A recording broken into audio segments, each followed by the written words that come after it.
Welcome, my name's Shane Walker, owner and rider of the Walker Drag Racing Harley V-Rod Destroyer. In the next few series of short videos, I'd like to introduce you to the bike and a few things, give our sponsors a little bit of extra plug, given the fact that COVID-19 has wrecked every opportunity to go racing at the moment, along with just about everything else.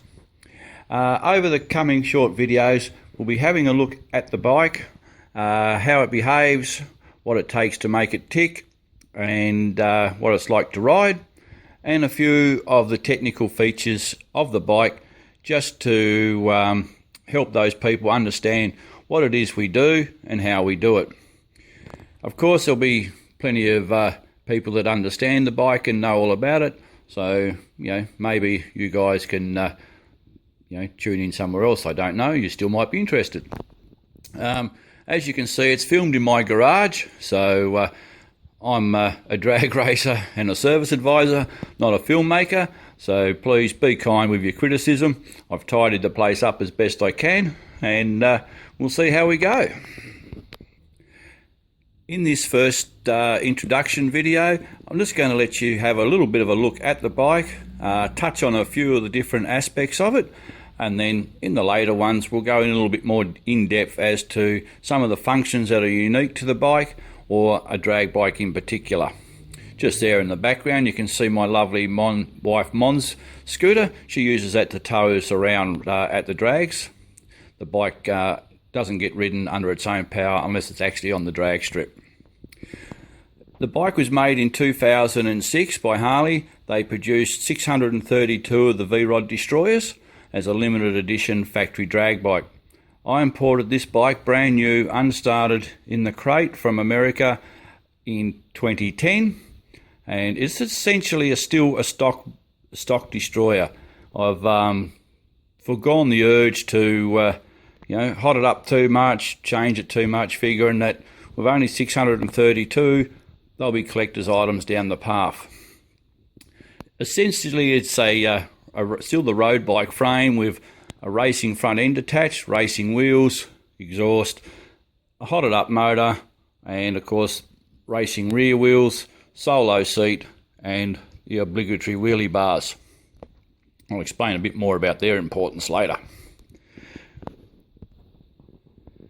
As I mentioned, the bike is 1300 cc's. It's the V-Rod Harley motor.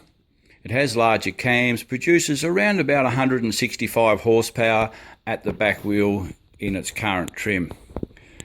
It's a heavy bike, single disc front end and a single disc on the rear.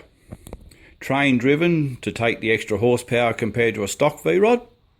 As you notice there, a solo seat, and pretty much, there's a lot of interchangeable parts frame wise and stuff like that from a standard V-Rod.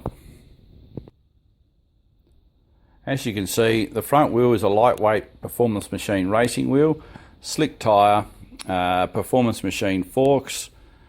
Don't have to worry about a headlight, so that's just a little facsimile. Good place to hang the Penrite sticker. Handlebars, flat drag race bars. What most people think is the petrol tank is simply just an airbox cover, that part with the eagle's head on it. The fuel tank is actually down below the seat on V-Rods. Helps keep the weight down low. You can see there the exhaust. One very loud motorcycle, around about 120 or 130 decibels. Not nice to be standing on this side of it. Some of those that you're a little bit astute may notice that it is running a different clutch cover. This bike was the first bike in Australia, we believe, to run a full centrifugal MTC lock-up clutch, or slider clutch. So no clutch lever, bike launches on revs alone. Makes it very difficult to ride anywhere else than on the drag strip. I'll go a bit more into that later because it's an interesting thing. I believe there is one other bike now doing it, but it's quite a complicated little piece of gear.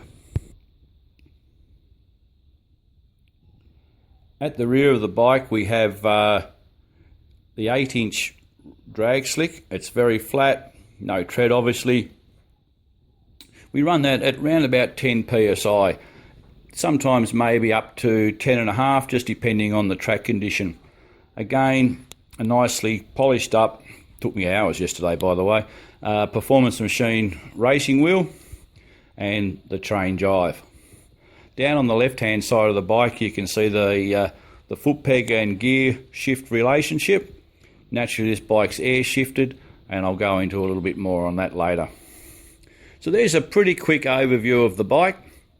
In our next video I'll start going into a few more bits and pieces, and we'll run through the bike in a back to front motion and give you an idea of what does what in a little bit more close up. So stay tuned, and thanks again to our very valuable sponsors, Penrite, Motor Lights Australia, Jordan Speed and Custom, Burson Auto Parts and Ballistic Racing. See you next time. Bye.